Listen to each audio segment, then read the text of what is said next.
Okay, let's generate our motivation.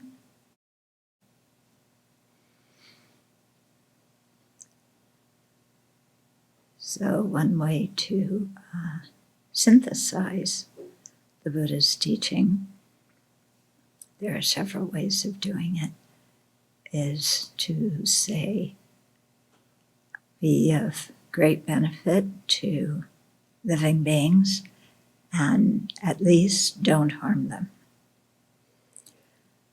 So this involves the regular Vinaya practice, the Bodhisattva practice, the Tantric practice, and all of them are based on ethical conduct, knowing what to practice, what to avoid, what are the causes of happiness, what are the causes of suffering,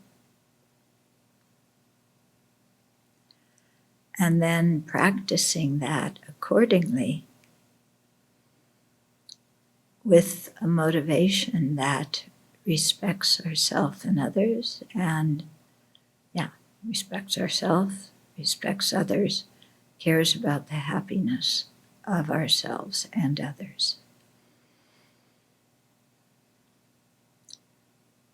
So tonight we'll be talking about the law of karma and its effects.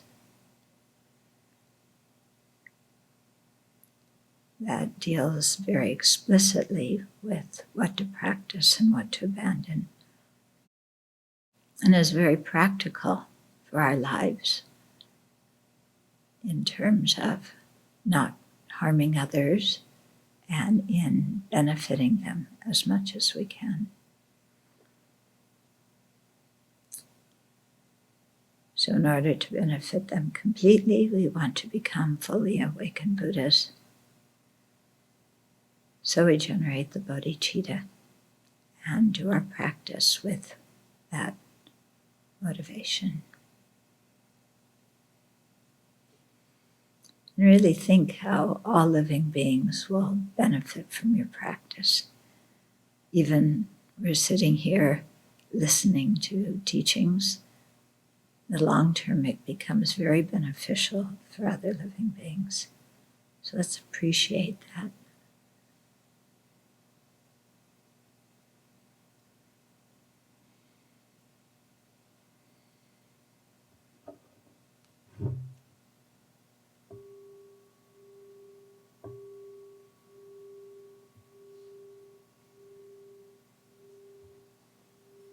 So when we say the law of karma and its effects, it's a law in the sense of the law of gravity or physics laws. It's not a law that somebody made up. It's a natural law in the sense of it's a natural way in which things function and things relate to each other. Okay, so really take out of your mind all the Judeo-Christian things of God setting up, the rules and us trying to figure out the rules and then God judging us and getting reward by going to heaven or punishment by going to hell. Take all of that stuff out of your mind, because that is not at all what the Buddhist practice or the Buddhist description of karma and effects is about. Okay? And I say this because working with Westerners, it's there in the mind, and, for many people, it keeps coming up and really obscuring the meaning of the Buddha Dharma, even to the point where people, they feel frightened or they feel heavy and burdened, and that's not the way, that's not the Buddha's intention at all. Okay? And so what we're talking about here is right now we're going through the 10 non-virtues. These are not rules that the Buddha made up. Yeah? the Buddha just saw, okay, when sentient beings do these actions, it brings suffering results. And for that reason, these actions are called non-virtuous. Okay, just in relation to the kind of result they bring. Okay, that's why they're called non-virtuous. And nobody made it up, and nobody's going to punish us. Okay, and we're not bad boys and girls, and we don't need to feel guilty. Yeah, but what's important is when we care for our own welfare and we want ourselves to be happy, then we want to avoid negativities and create virtue. And we want to purify negativities that have already been created. Okay, and it's because we want to be happy and because we want to contribute to the lives of other living beings in a useful way. You know, we're very social animals. We are always in relationship to other living beings. And we depend a lot on them for our happiness, just to stay alive. And so we care about them, and we also don't want to harm them. When we create negativity, we harm others, and by doing so, we harm ourselves. Okay, so last time we started with the three physical non-virtues. So we talked about killing and how each of the non-virtues has four parts: a basis, an attitude, an action, and the completion. And the action involves correctly identifying the object that we're acting on, having an intention, and there being an affliction involved. Okay, so we talked about killing. Now, killing doesn't mean just killing. Okay, so to commit the full act of killing, you kill a living being, and you have all four of those parts. Okay, but the precept of killing also includes beating people, punching them, assaulting them, any kind of physical violence against somebody. Okay, so don't think that it's just killing that's negative, but you can beat somebody to a pulp, and as long as they don't die, it's okay. No, you know, these also are negative actions. They don't make up the full non-virtue of killing, but we still create a lot of detrimental karma through physical violence. Okay, and this pertains also, not only harming somebody physically ourselves, but telling other people to beat or kill or assault somebody else, and rejoicing when we hear about other people doing it. Okay, when we talked about stealing, it doesn't mean, like I said before, breaking in someone's house in the middle of the night. And it doesn't mean just, taking things from your workplace that your employers haven't given you the go-ahead to take or to use. But it includes destroying other people's property. Okay, damaging other people's property, because although we don't come in possession of the broken property, we're definitely depriving others of the things that they need for their livelihood. Okay, and so this, when you look at the protests that have been going on, when you see the actions of the people who are rioting and not protesting, then killing takes on another meaning, also for the police that are beating, and the protesters, if they're hitting anybody. Most of them aren't. Stealing takes on a wider meaning if you're trying to deprive others of their property, defacing it, burning it, destroying it in some way. Okay? So in all these things, we don't just think, oh, I've heard that word, I know exactly what it means, but really think of it in a very, very broad way of how that works. Similarly, cheating people, overcharging people. Yeah, that's forms of stealing, not paying taxes and fees that you're supposed to pay. Yeah?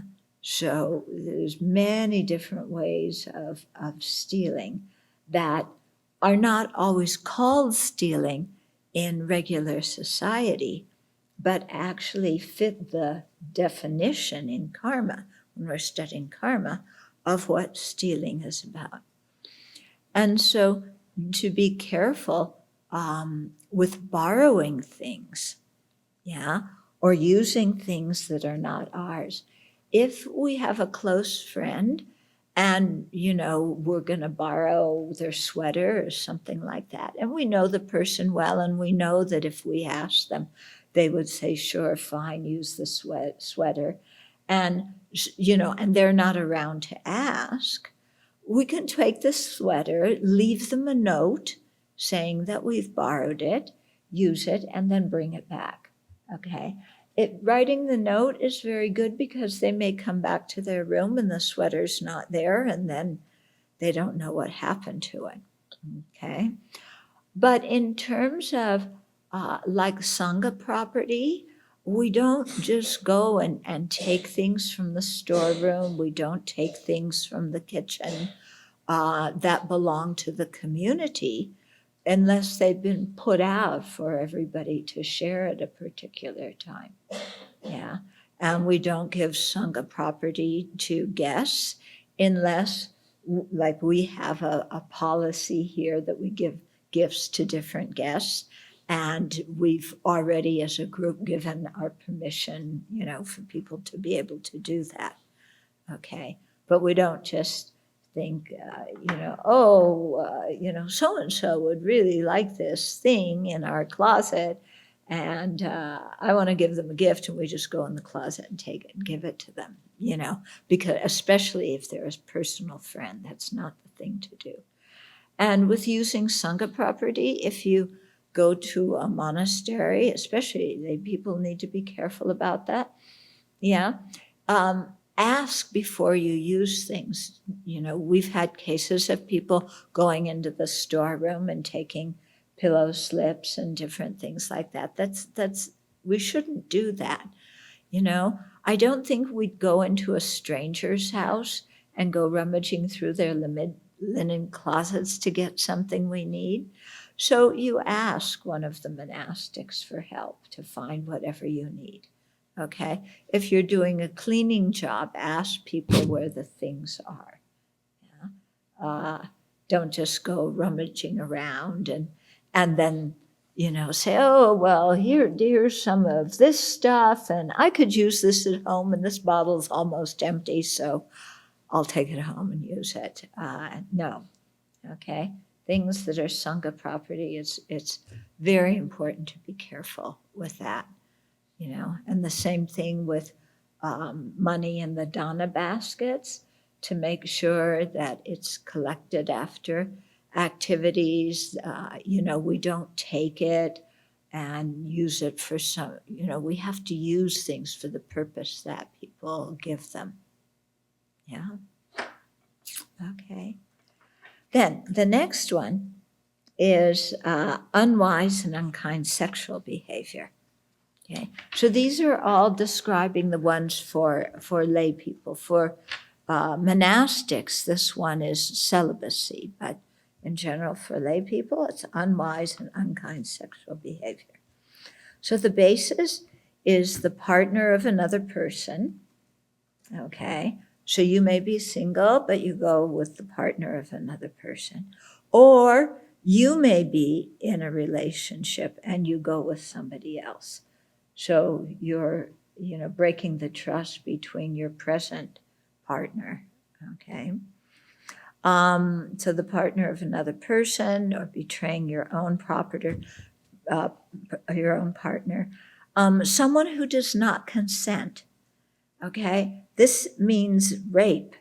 It means sexual molestation. It means sexual harassment.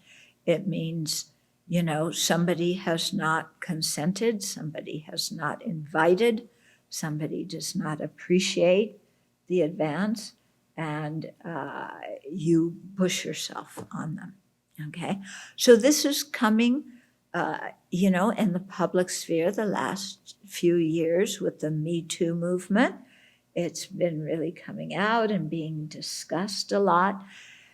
In ancient Indian society, as in many societies in this world, and even in, Western society, so often women are just seen as sexual objects and objectified like that.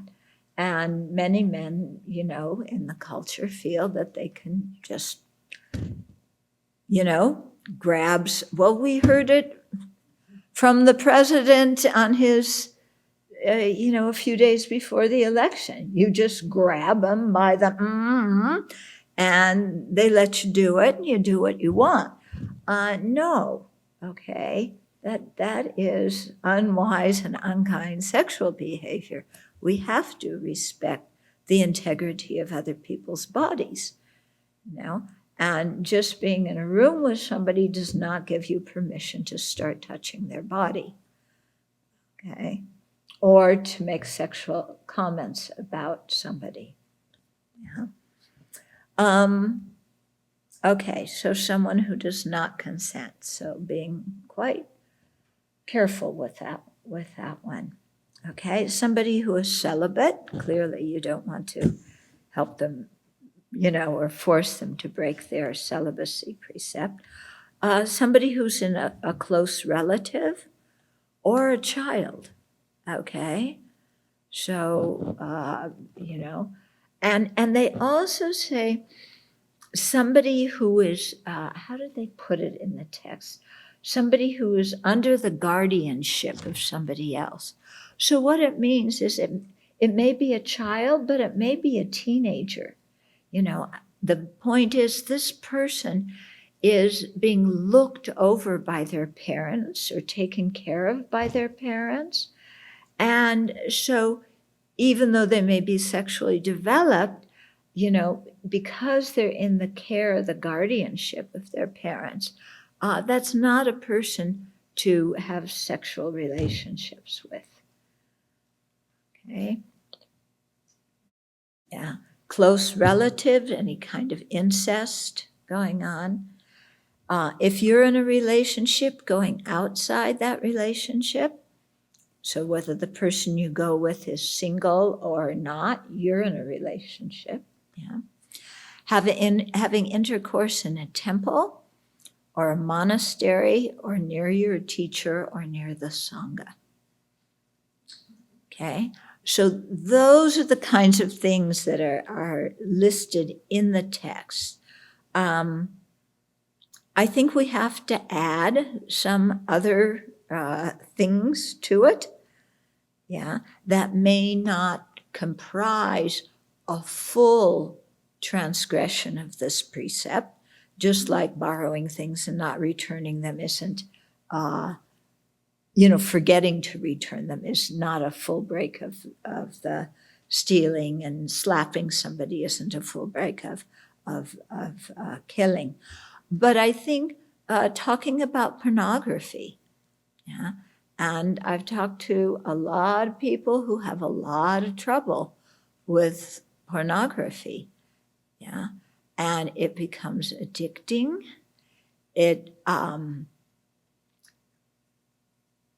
It's objectifying other people and making them into sexual objects. So that person, whether you're looking at child pornography, adult pornography, I don't care, cat pornography, it's objectifying another living being. So all they become is a sexual object, And human beings are living beings. They have feelings. Yeah. Engaging in porn doesn't see them as living beings with feelings. How are you going to cultivate love and compassion and bodhicitta if you look at porn? Yeah?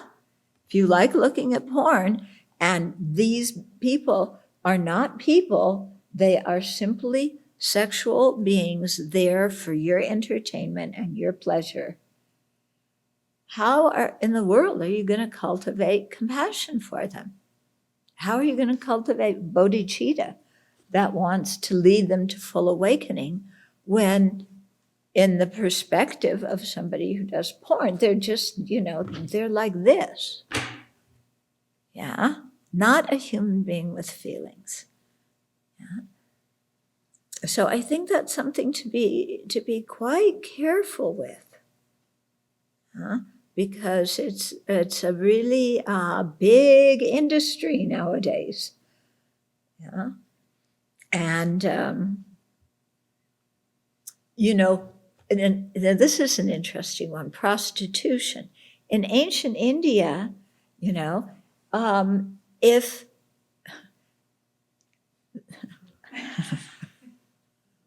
I was at a teaching, one of my teachers was teaching, straight from the book, okay? So one of the things that was unwise and unkind sexual behavior is if somebody else pays for the prostitute, but you sleep with her. I nearly went through the ceiling when I heard that, because this one of unwise and unkind sexual behavior, it varies according to culture. In ancient India, the men just went to prostitutes. Many of the, what did you call that? It starts with a C, not courtesans. They were disciples of the Buddha, well-respected disciples of the Buddha, but they were courtesans, okay? So in that society, that works. In our society, prostitution is very dangerous for the women, incredibly dangerous. So many prostitutes get beaten, they get murdered, they get harmed. Okay. And it also, many people say, I chose this profession. It's legal. It's fine. I don't mind it at all. But I've never heard anybody say, I want to grow up to be a prostitute. Yeah. So whether this is male prostitution or female prostitution, because there's boys that are picked up and used as prostitutes as well, all this kind of behavior, I think, becomes quite demeaning for the other person, and especially in cultures where if the family is very poor, they will sell their daughter into prostitution in order to get money for the family because they don't have any money and they don't even have the money to feed her. Okay, so why participate in something like that? Yeah, that traffics people, that sells people, that puts the girls or the boys under the control of a pimp, where they have no freedom, where they have to turn over so many tricks every day, give the money to the pimp, they have to do the sexual acts that the pimp tells them to do, So it may be legal and so on, but what does that do to the minds of the people, especially the ones who have been sold into prostitution, who have been trafficked,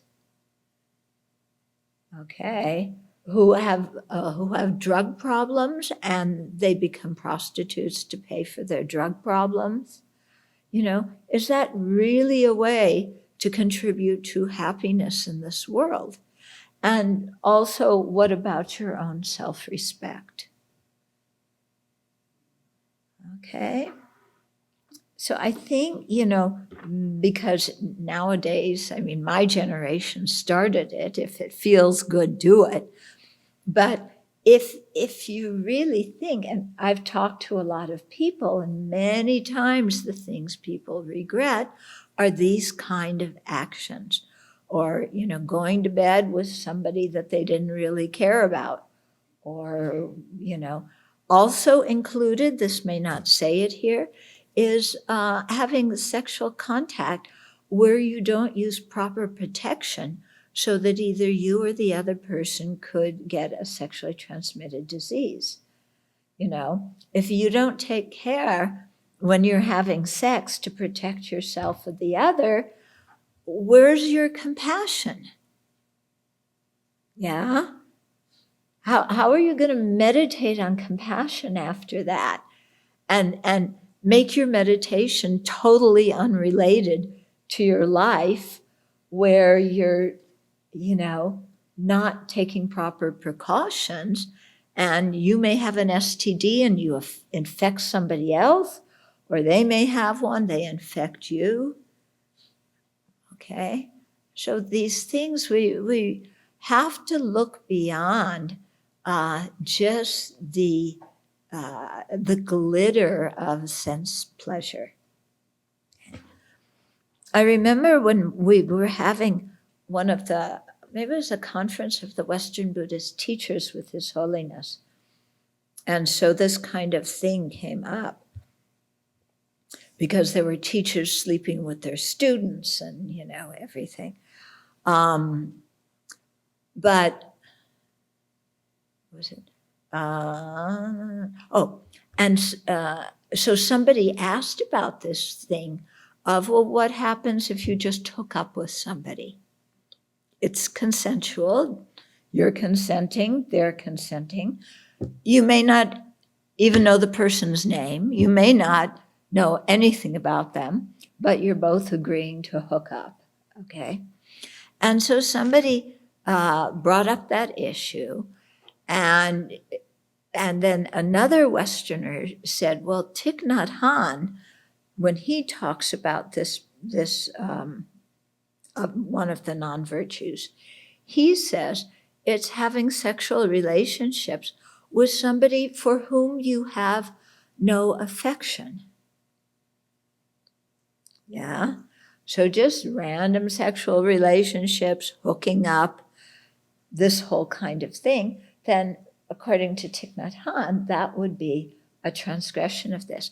And His Holiness commented that according to the scriptures, if it's consensual, it's not a transgression. But when he thinks about it, he thinks that what Thich Nhat Hanh said was right. Yeah, that sexual relationships should be between people who have some kind of affection and some kind of feeling of responsibility towards the other person. Okay, so here you can really see how, especially for defining this particular one, it's going to vary from one culture to the next. Yeah, in Tibet, they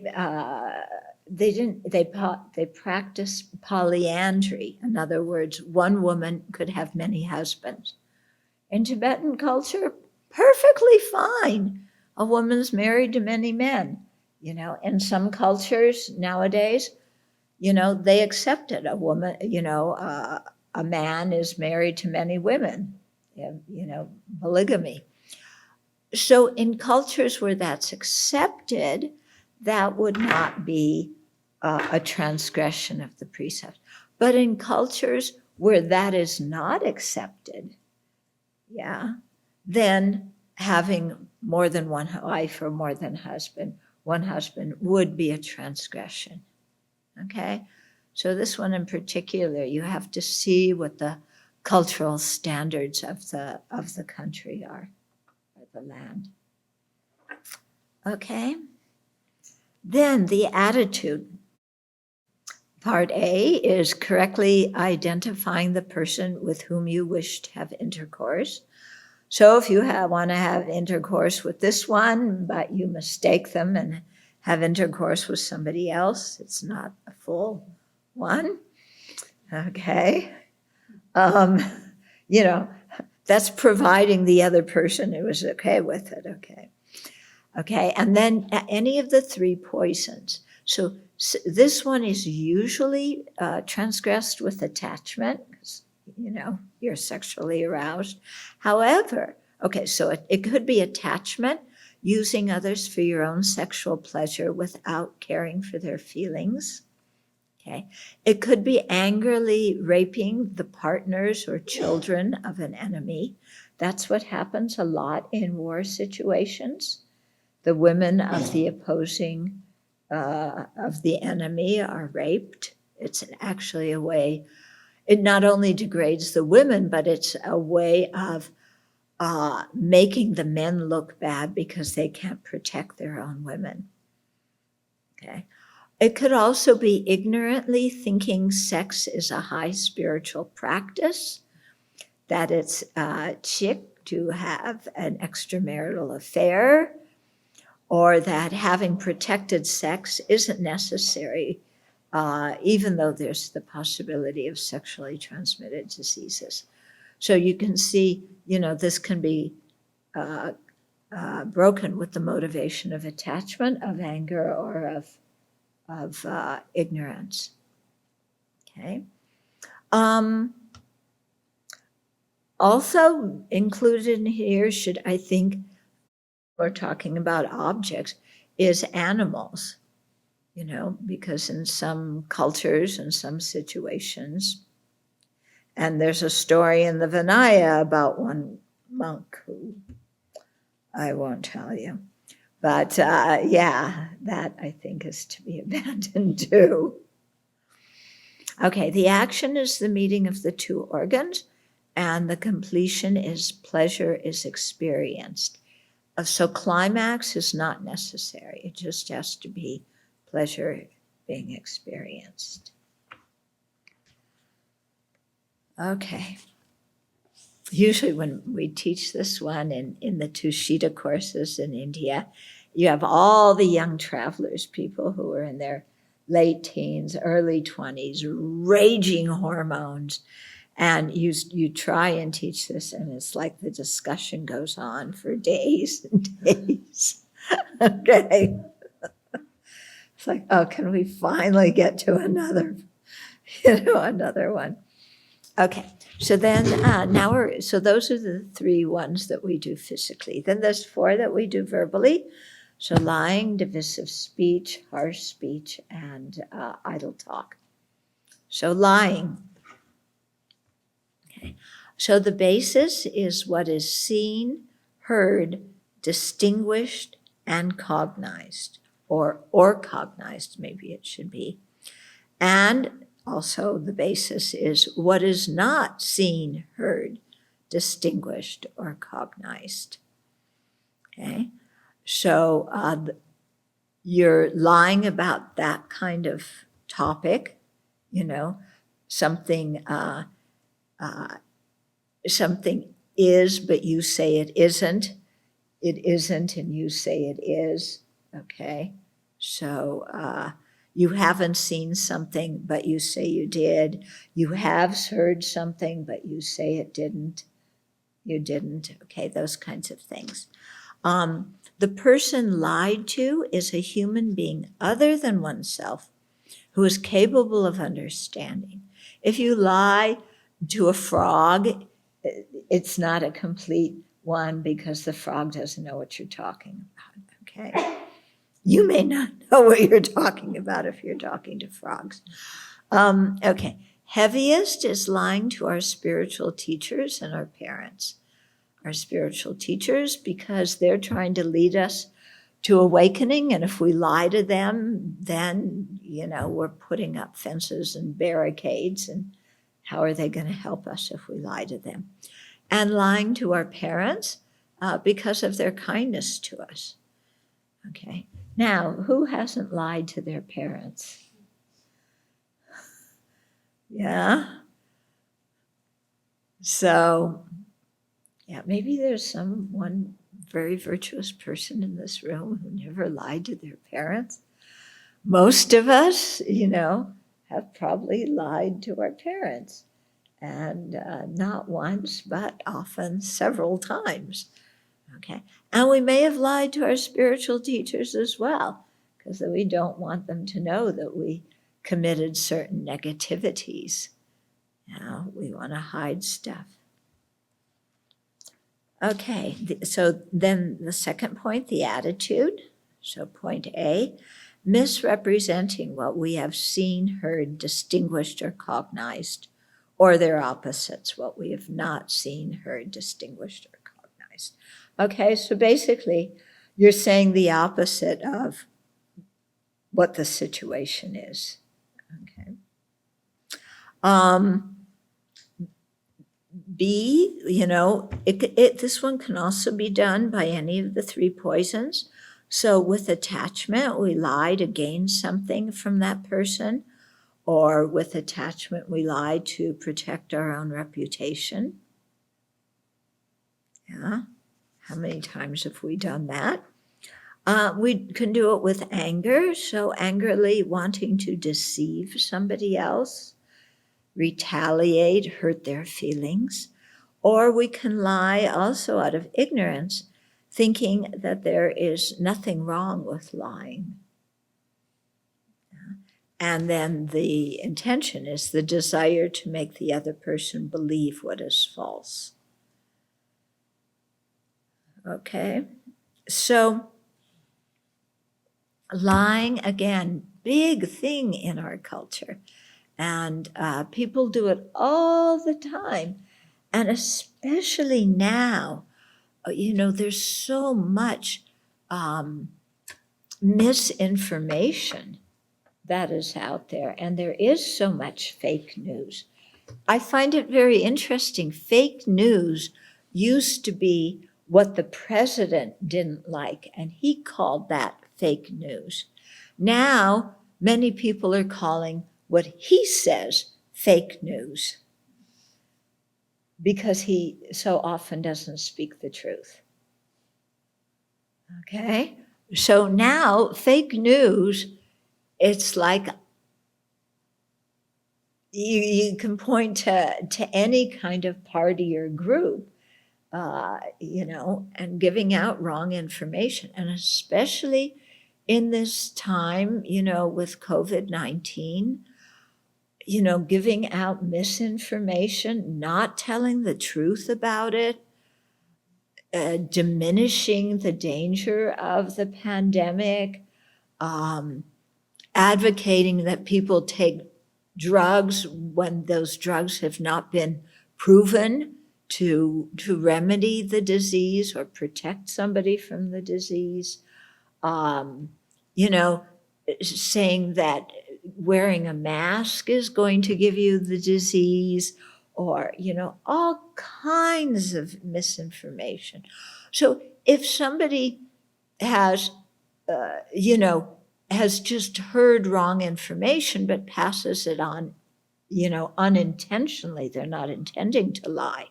It's harmful to the person who hears, but that person hasn't committed the act of lying. There was no motivation. Yeah. But when there's the intention to, just kind of with something to make it look better so that you look better, or to make it look worse so that you make somebody else look worse, it's really harmful to other people. I remember when somebody, what was it? Oh, yeah, when the president was saying, advocating hydroxychloroquine, cortiquin. Okay, so that one. He was advocating it. And there was a couple who had a fish aquarium, and they looked in some of the stuff that was used to clean the fish aquarium, and there was hydrox Okay, so there was that in it, and they took the stuff for cleaning the aquarium, thinking it would protect them from COVID-19, and they died. Yeah, so giving misinformation, yeah, I mean, you can, you assume sometimes that people have a certain level of knowledge. That's not always the right thing to assume. After, again, the press suggested, bleach, yeah, or shining a light inside your gut. Yeah, you're looking startled. You were here when. Oh, yeah. And, and he's kind of putting this out as, these could be possible cures for the disease. There are people who would go out and try that. And after he said that, there was so many of the news reports said, do not take this. Yeah. But they found that there was an increase of people buying bleach. I think we watched that spoof on it, remember? Somebody did that very hilarious spoof. Randy Rainbow. Yeah, it was hilarious. But even in there, they put a thing, do not take this, even though they was joking about taking it. Yeah. Okay. So lying, there's, to look at our lying and why do we lie and what kind of jams do we get ourselves into when we lie? Yeah? You tell one person one story, another person another story. You can't remember who you told what to. The two people that you've told different stories to meet and talk to each other and, and are trying to figure out what's going on with you because you've just told them two opposite things, neither of which is true. Yeah. In order to get our way, in order to look good, okay, lying about, our financial investments, lying about how many protests we've gone to, depending on who you hang around, you lie to make yourself look better, okay? You lie to protect yourself. Bill Clinton's big thing, remember? I did not sleep with that woman. No, I did not have sex with that woman.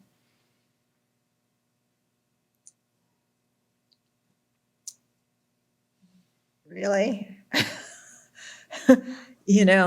And that's what he was impeached for, was for the lying. Not for the sex, for the lying. Yeah. And if we look how much lying breaks trust. I know for me, if somebody lies to me, it's like I can't trust them again. For me, lying is just a really big trust breaker. And half the time when people lie, I don't understand why they even need to lie. Because most of the time, what they're lying about, I can listen to that. They can tell me the truth. I actually find when people lie to me, it's kind of insulting because they're saying, I think that you're a child, and you can't handle the truth. I think you're going to flip out if you hear the truth. So I'm going to lie to you. Come on, I can handle the truth. I want to hear the truth.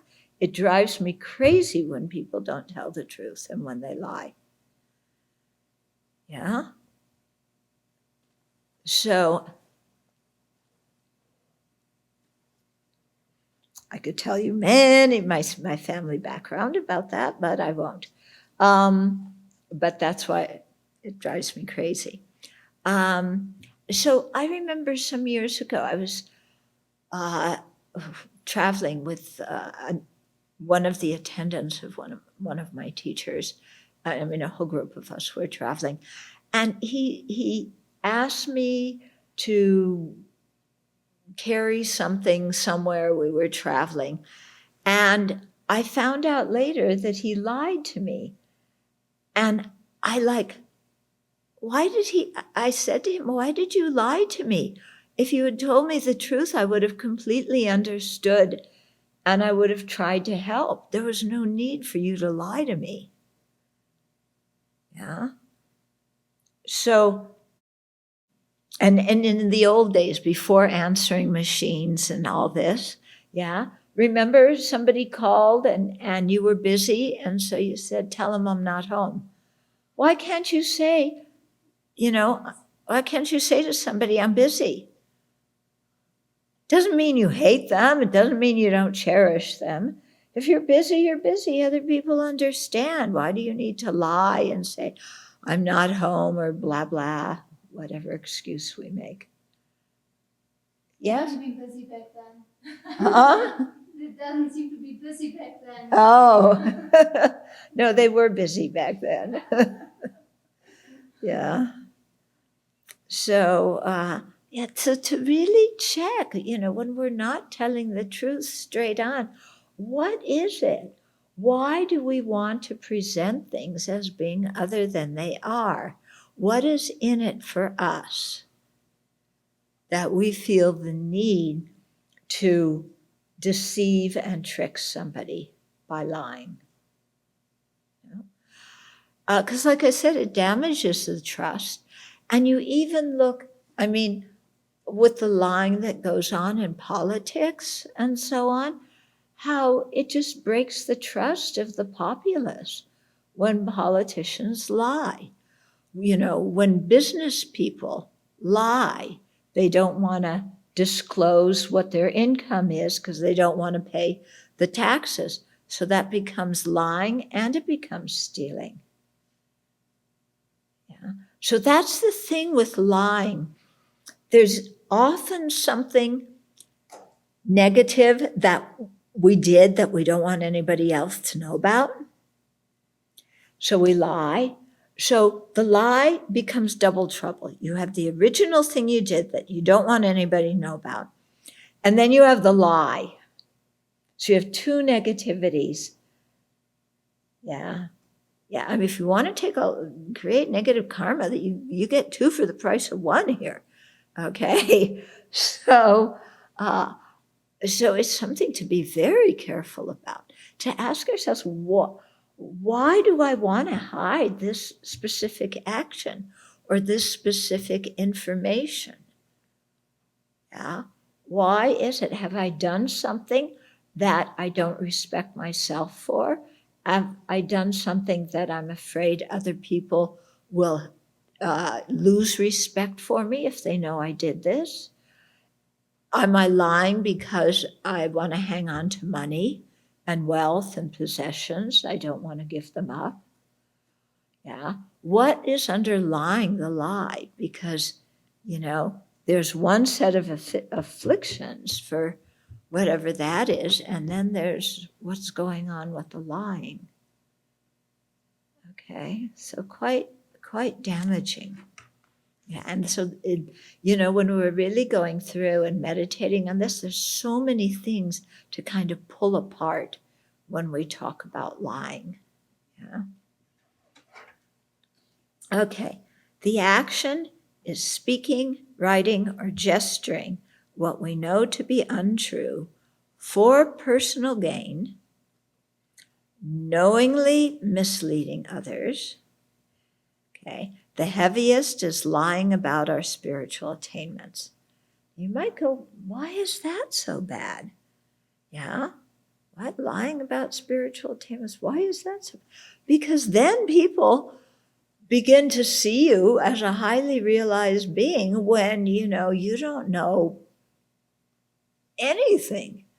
and they trust you with knowledge about themselves. They trust you with all sorts of things because they think that you're a person who is a good practitioner. And so it's very damaging to people's spiritual faith. Yeah. And when we've seen the scandals that have happened in the Buddhist world about teachers sleeping with students, embezzling money from Dharma groups or misusing finances in Dharma groups, all sorts of things, yeah. There's so much lying to cover all of that up. And then there's lying, saying, please make a donation. It's for my temple back in Tibet, where it's really for your own pocketbook. Yeah, so this kind of thing it destroys people's faith in the Sangha. If it's a lay teacher, it destroys people's faith. Not only in that person, but in the Dharma, because then people think, I heard the Dharma teachings, they're so wonderful, they're so inspiring. Here's somebody who says that they practice them, but their behavior is awful. So does that mean that the Dharma doesn't work? Yeah. And how am I going to know if I meet another teacher that teacher is really telling me the truth when the present teacher I've had has been lying and presenting things as being very different than they are? Okay. So that kind of lying in a spiritual context like that can really harm people for many lifetimes. If they get disillusioned with the Dharma because of that and lose faith in the three jewels, it's very damaging for them for a long time. Okay. All four verbal actions are paths of actions, whether we do them for ourselves or tell others to do them. Okay, so telling people to lie, encouraging people to have divisive speech, and so on. Well, this is, with most of them, not all of them, but most of the 10, if you tell somebody else to do it, it's also an infraction on your part. Okay, then the second of the speech ones, the fifth of the 10, is divisive speech. So the basis, who we're acting with, people who are friendly or people who are disharmonious, and we make them more disharmonious. Okay?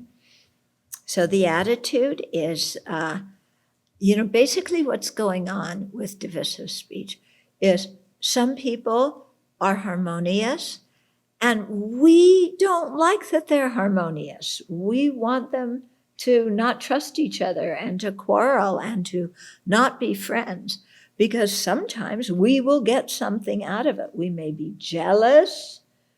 Yeah, somebody we like now has a new friendship with somebody else. We don't want them to have that friendship, so we want to destroy it, hopefully so that other person will come back and be friends with us, or just out of retaliation, or, the kind of vocabulary going on in the country now in the public discourse, accusing other people, trying to separate people in different groups, creating disharmony in the society deliberately for one's own personal gain. Yeah. So whether you do it in terms of a society, whether you do it in terms of different groups, whether you do it in terms of two people's relationship, causing quarreling, lack of trust, disharmony among people who are friendly, or people who are already not friendly, who are disharmonious, and you make sure they don't reconcile. So that's also divisive speech. Okay, so the attitude, first part, you have to correctly identify the people that you want to separate. Yeah. And then again, this can be done with any of the three poisons. So with attachment, wanting a couple to split up so that you can be with one member, or criticizing a competitor so that you will get the promotion to close a deal. Okay, so, there's a promotion coming up in the office, and you say bad stuff about a colleague to your boss, so that your boss doesn't choose your colleague but will give the promotion to you, something like that. Okay, and then it can also be done with animosity or jealousy, wanting to stir up trouble. Some people like stirring up trouble. Yeah, they get a feeling, I don't know what, maybe a feeling of power, that they can like just cause kids on the playground to fight each other, cause, disharmony in any kind of group or working situation. Okay, and it can be done out of ignorance, causing disunity among those of another religion in order to convert them. Yeah. And then the intention is the desire to separate or cause friction between others. Okay, then the third part, the action, causing disunity among friends or preventing those who are not harmonious from reconciling. So it doesn't matter whether what we say is true or not true. Okay, we can be saying true things here, but it becomes divisive speech if our intention is to create disharmony. Okay, and the worst is causing disunity in the Sangha, among spiritual practitioners. So you see, it's so sad. You see scandals in different groups, sexual impropriety, then somebody lies about it, then the people in the group divide into factions, and then they create divisive speech against the other group because they're each siding with different people in the conflict. And it's just like, once you do one negativity, the domino effect comes, and it's so easy for more non-virtue to follow. And then the completion of divisive speech is the other person understands what you have said. If they don't understand it, it's idle talk. Okay? So if you tell, Mudita to go attack Upekkha, it's just idle talk. It's not creating disharmony. Yeah.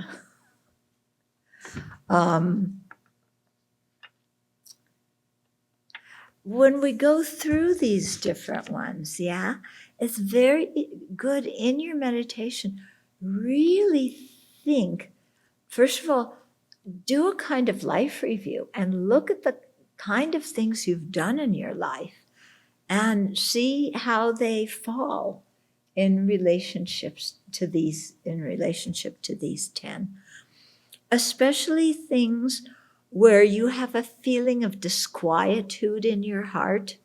There's a feeling of dis-ease, of unsettledness when you think about a certain situation that you experienced in the past.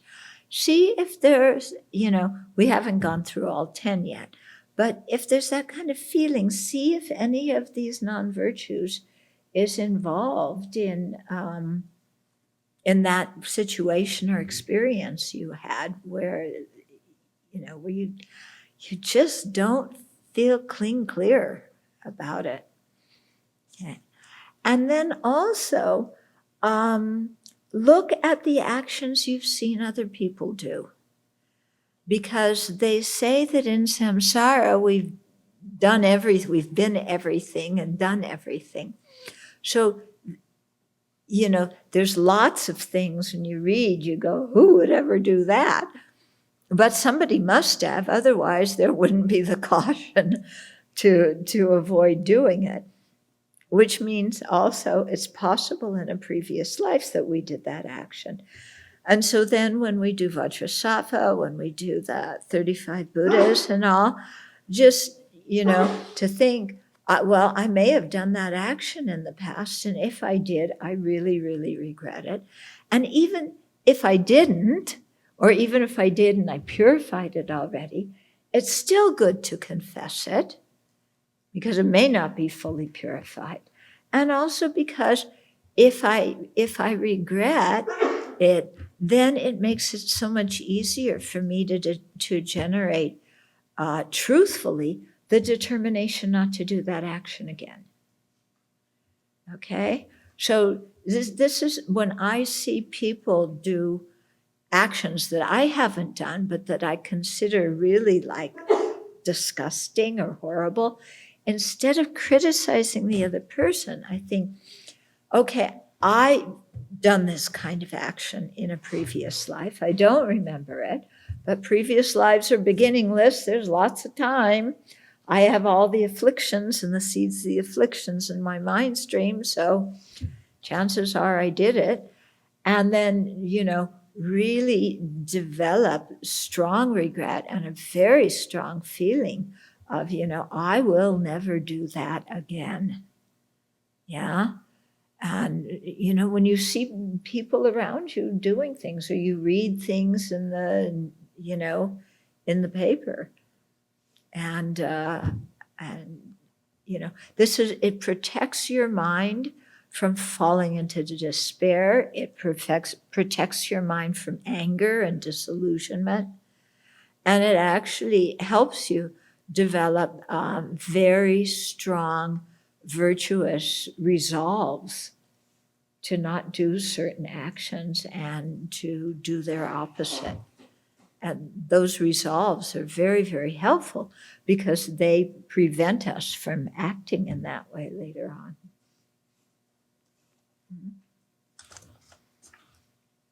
Okay. Next one, harsh words. Yeah. So, these ones of speech, they are so easy. So easy. The lies come out so easily. Divisive speech comes out so easily. Let me go back to divisive speech for a minute, because there's one more thing I want to cover with it. I know for myself that sometimes if I get really mad at somebody did something, I get mad at them, I want to go tell my friend because I want to vent. And if I tell a friend, why are they my friends? Because they'll side with me. I don't want to tell somebody who's going to say, yeah, the other person's right. I want to tell a friend, who's going to side with me. So I may intend to vent, but I may also have the intention to turn my friend against the person that I'm mad at. Because I want my friend to say, yeah, that person who did that to you, who do they think they are? What a beep, beep, beep. That horrible person, and you're right. And then the person I told that to now doesn't like the other person. Okay? So we have to be careful when we need to vent, or when we need to confide in somebody, or when we want to ask somebody for advice, to be very explicit with that person about why we're talking to them and to make sure in our own mind there isn't the intention to turn them against the person that we're mad at. Okay? So we may come in, I'm really mad at somebody and I want to confide in you, and I go to you and I say, I just need to vent. And I'm owning that this is my anger. Yeah? The problem is my anger. The problem is not what the other person did, but I just need to vent my anger because it helps me, see the situation. So please don't think badly of the other person. And so to say that explicitly to the person we're venting with. Yeah. Or if we're seeking advice, again, to say, I need somebody to talk to about this situation, but it's to help me clarify my mind and clarify my motivation and think creatively about how to handle this. My intention is not to turn you against the other person. I don't want to do that. Okay? So to say these kinds of things very explicitly, because that helps us be clear about our motivation. Yeah.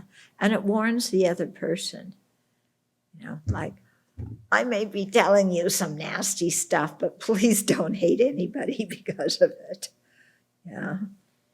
And then to be very careful not to exaggerate what happened. And not to go on and on and on and, okay, this person did one thing, but now I'm going to complain about the things that they've done for the last 10 years, So you need to know that, today they didn't show up for lunch dishes and I had to do the lunch dishes, and I'm really off about that. And in addition, they didn't vacuum the floor, and I had to do that for them too. And they didn't clean the cat sandbox, and they didn't do this and they didn't do that. And, I'm always having to pick up after them, and I'm mad, So, be careful that we don't just drag out everything that's happened before and build a big bonfire of it. Okay. So, harsh words. The basis, a sentient being who will be hurt by your words. So, most sentient beings. Yeah. The heaviest is abusing your spiritual teacher. Again, because that person is the one you're relying on to teach you the Dharma and lead you on the path. And if you insult and belittle and speak harshly to them, how in the world are they going to help you? Swearing at a machine is not included. Okay. Yes, I was very glad of that one, because when I was in college, I had to work my way through college. So one of the jobs I had was doing, I worked in a psych lab for a PhD student who was doing experiments. Yeah. And the experiments, what she was studying was it was a very interesting experiment. Okay. Was studying, people came in for 4 sessions. In one session, they smoked marijuana and they had a drink that was a placebo. The second session, another session, they weren't always in order. They had alcohol and then they smoked something that was a placebo. The third session, they took liquid THC and smoked a placebo. And the fourth session, they didn't get anything. Okay? And So, and the thing was to test their reflexes. You know, how is their depth perception? How is their reflexes? All these, you know, so we were running a series of tests on them. So we had this machine, you know, one of these machines that you sit inside and they show images and then you have to press a clicker if it's this or that or the other thing. Yeah, you know what I'm talking about. You ever been on one of those things, you know? Yeah, they're quite boring, but you know, you get images and like, okay, you have to click this hand when you see something red and you have to click this hand when you see something that's a circle. And so they flash the image and for a short time and you have to click, you know. Okay, so this was one of the tests, how they test, because they wanted to see if about driving skills, if different kinds of intoxication, how it affected their ability to drive. So we would get people loaded. So sometimes, you know, we would give the people, they would be intoxicated on whatever. Very interesting to see when they had the two placebos, what happened. And then they would go in the machines. So, but we had a machine that was constantly break down. And, you know, these people, it takes time to get them loaded and, you know, and everything. So you don't want the machine to break down in the middle of it because then you're not going to get accurate statistics. So this machine would break down. So, you know, we tried this, we tried that. It couldn't get it fixed. I kicked it, it worked. So that was how I always fixed that machine. If I kicked it, it would work again.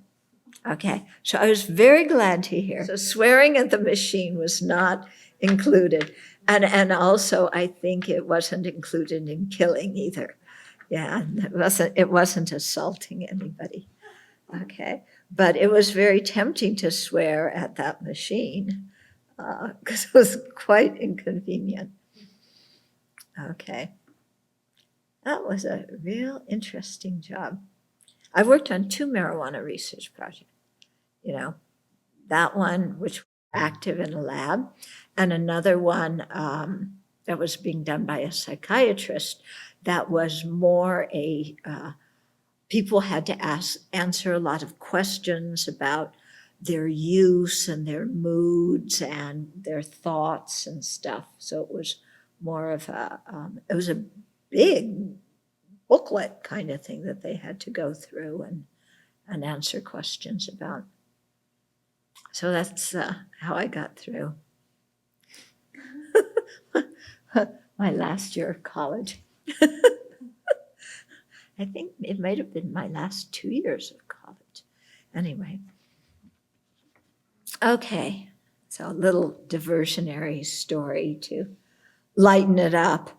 Now, since we've been going through all these things, which can be a little bit intense. Okay, so the action, criticizing. Yeah, I think we all know what that is. I think the attitude No. swearing at the machine. Yeah, but then the attitude, correctly identifying. Oh, yes, thank you. So correctly identifying the person you want to hurt. Okay, so if you speak harshly to the wrong person, it's not complete.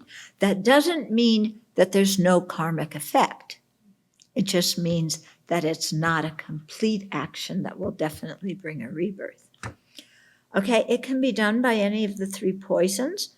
So with attachment, criticizing others in order to be accepted by a group of people. How often do we join in trashing another person when a group of people is trashing somebody?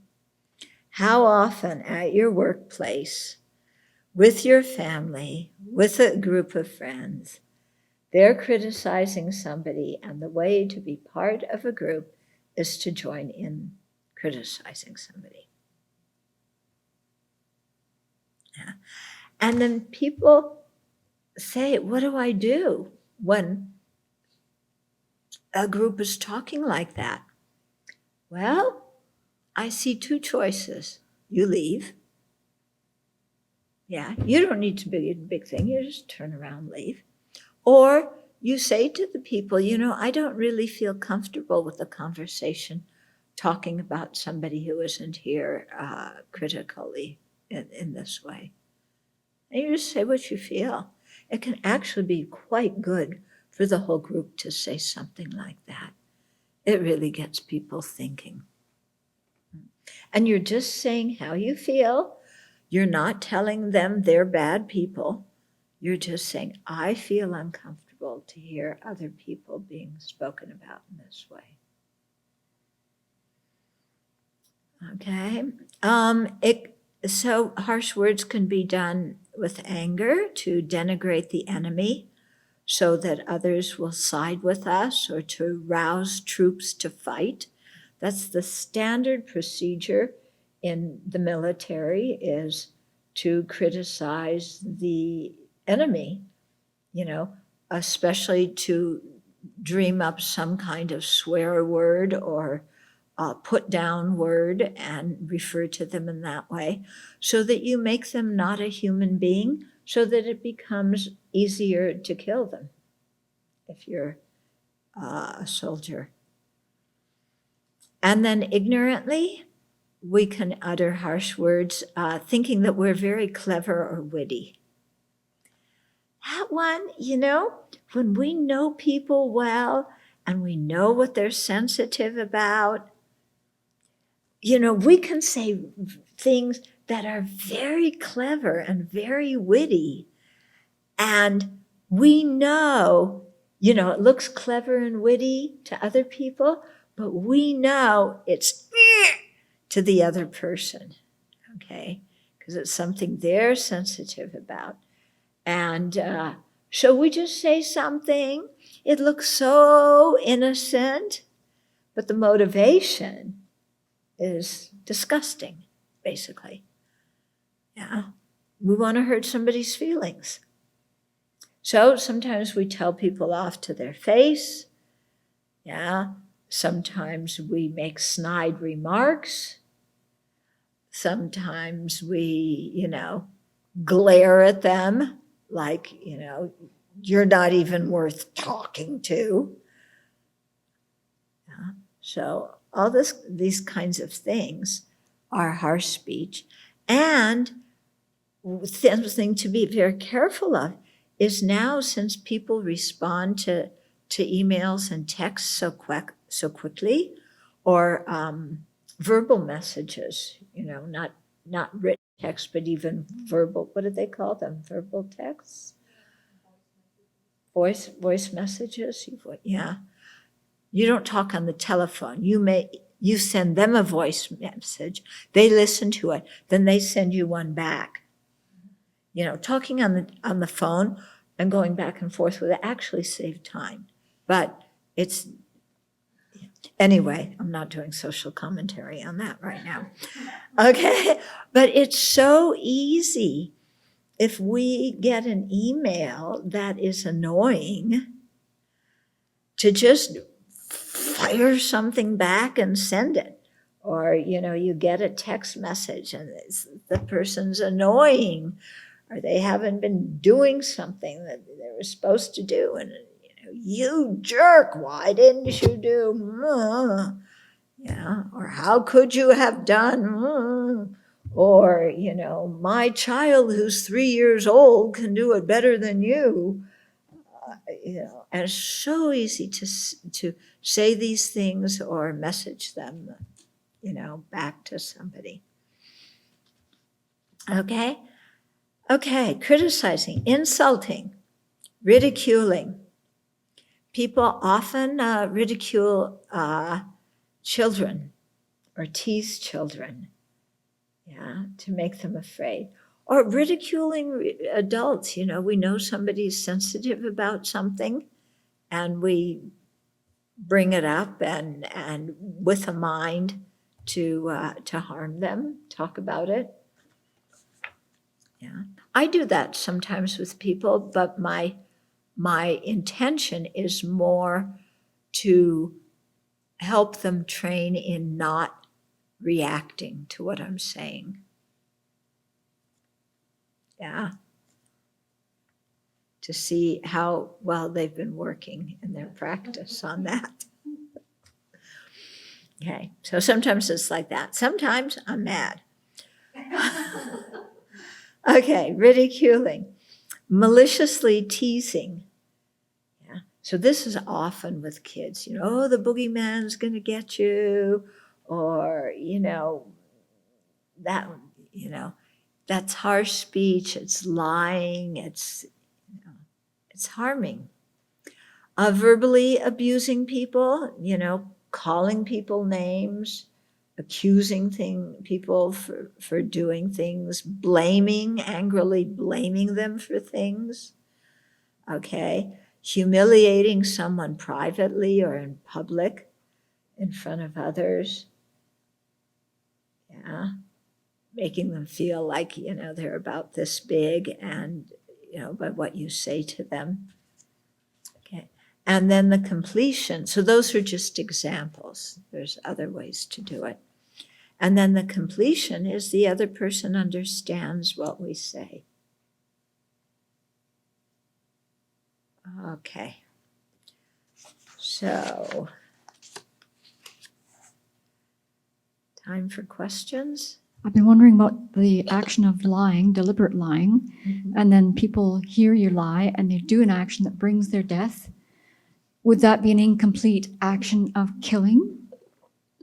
You lied to them. So you lie about something, and they then follow that advice, and then they die. and they die.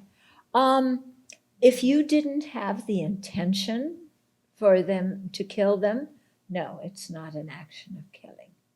It's an action of lying and an action of stupidity. Yeah. But, you didn't have the intention to take their life or for them to die. Mm-hmm.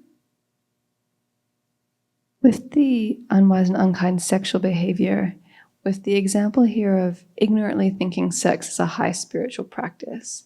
Mm-hmm. So if you just have sex with your partner with that motivation, that wouldn't be a complete action because the object's not wrong. Like one of the objects to avoid, like you would for that to be a complete karma, would that still have to be with an object that's not? Yeah, well, hopefully if you're doing it with your partner, you know each other very well, and you would probably know whether that person was a highly realized spiritual practitioner or not. Yeah. So I don't think you would, yeah, I don't quite understand that question. Understanding what that means. I mean, it means that somebody thinks they hear about Tantra. There's sexual union in Tantra. This is the highest practice. All the tankas show the yabi, not all the tankas, many tankas show yab-yum, And so this is a high spiritual, having sex is a high spiritual practice. You lose yourself, you cherish the other being. And this person who thinks like this has absolutely zero understanding of what Tantra is about. They just want to have sex and they want to think that there's some big spiritual practitioner when they aren't. Okay? Yeah. My question was around, I get that aspect, but here it's very clear that it has to be with an improper object. And I feel like you could... No, not necessarily. I mean, part of the motivation is having that wrong motivation. But for a complete action, it doesn't... Okay. I would think so. Yeah. I mean, you're married for 25 years with somebody, and then you're going to think sex is a high spiritual practice, and you're going to get enlightened.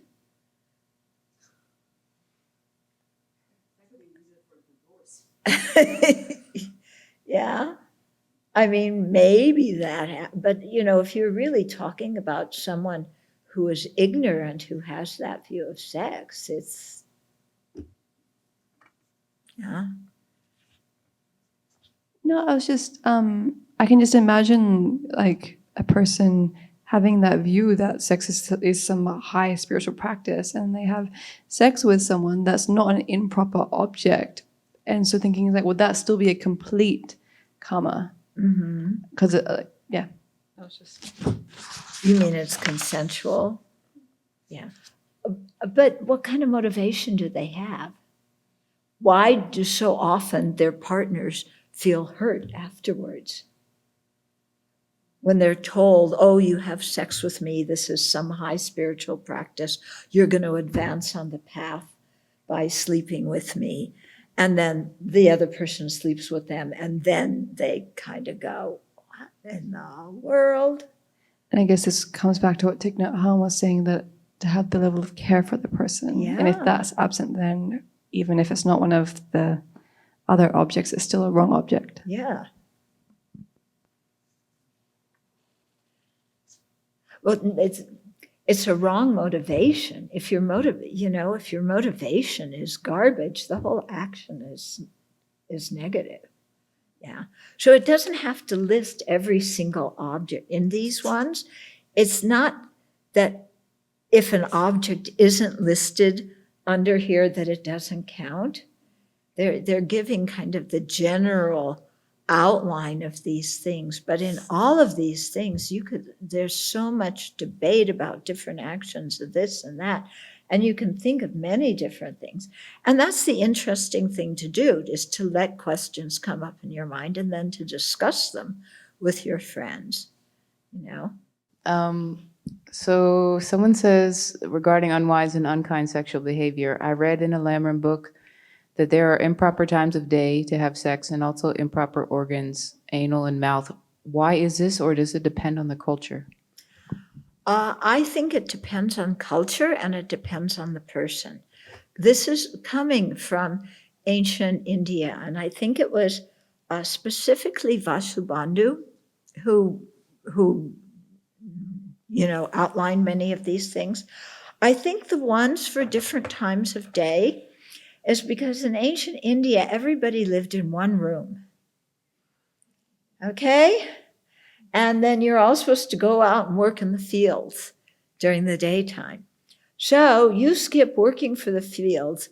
You're in the room, enjoying the one room. And then somebody else comes home to the room and walks in on you. It's kind of embarrassing, maybe. Yeah. So I think, and you're actually supposed to be out there working in the rice fields or tending to the cows. So this is one reason why there could be that kind of thing. Yeah. About the different orifices, it could be something having to do with cleanliness or health. Yeah. It could also be possibly something cultural. I'm not sure. And then about lying, what if... So some of those things, if people do them, personally speaking, I don't consider that negative, Yeah. It's written up this way because of ancient Indian culture. I'm not saying it's not negative. I don't have the authority to do that. But I'll just say my personal view is I would not get on somebody's case for, some of these things. Yeah. Would lying be hiding facts, not telling the whole story with the intention to protect life? Would the first part, would what? Lying? Would it Oh, okay. be hiding facts? Okay, yeah, so sorry, I forgot to mention this. This question always comes up. A hunter comes running up the driveway saying, I want to kill that deer. Which way did they go? So do you tell them?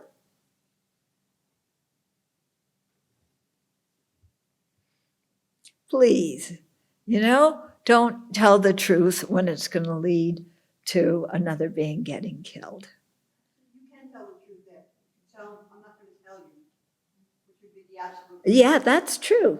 That's true. You could say, I'm not going to tell you. Yeah. You can say, I'm not going to tell you. You can say, look at the flowers over there.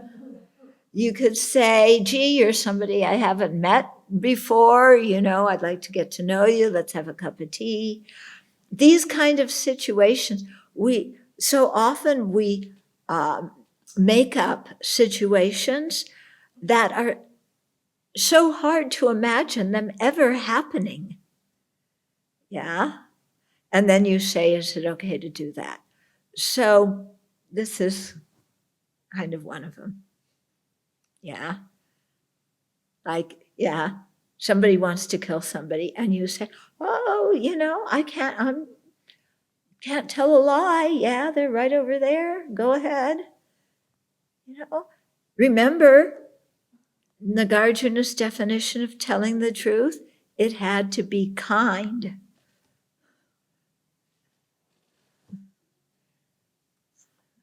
Yeah. The negative karma from telling someone else to do one of these actions, is that the same as if we did it ourselves, or is it lesser? They always describe it as being pretty much the same. Yeah. Although I think the one about unwise and unkind sexual behavior, you have to do that one yourself. Of course, telling somebody else, oh, it's okay, don't use condoms, that again could be different. That's a speech action that's quite harmful. Okay. Anything else? Yeah? Okay, let's hear another question. For lying, does the person have to believe the lie for it to be complete karma? For lying, if do they have to believe you for it to be a complete karma? If they believe they're telling the truth, are they lying? The person who you're lying to, do they have to believe you're lying in order for it to be complete? No. No, that's the whole purpose of lying. You deceive the other person. Yeah. If they're not deceived, you're still lying.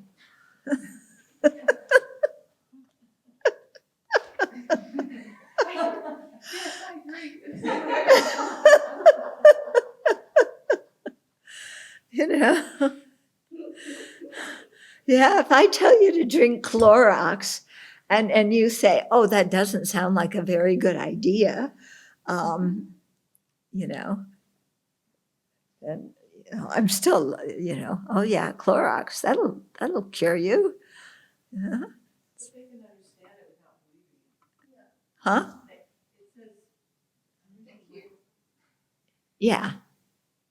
Yeah, they understand what you're saying. Yeah, but you can understand something and not believe it. So Right. they don't have to believe the lie. No. They just have to understand the words. Right.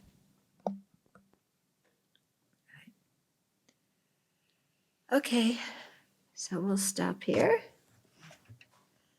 Then you can think of 5,000 other questions. Yeah.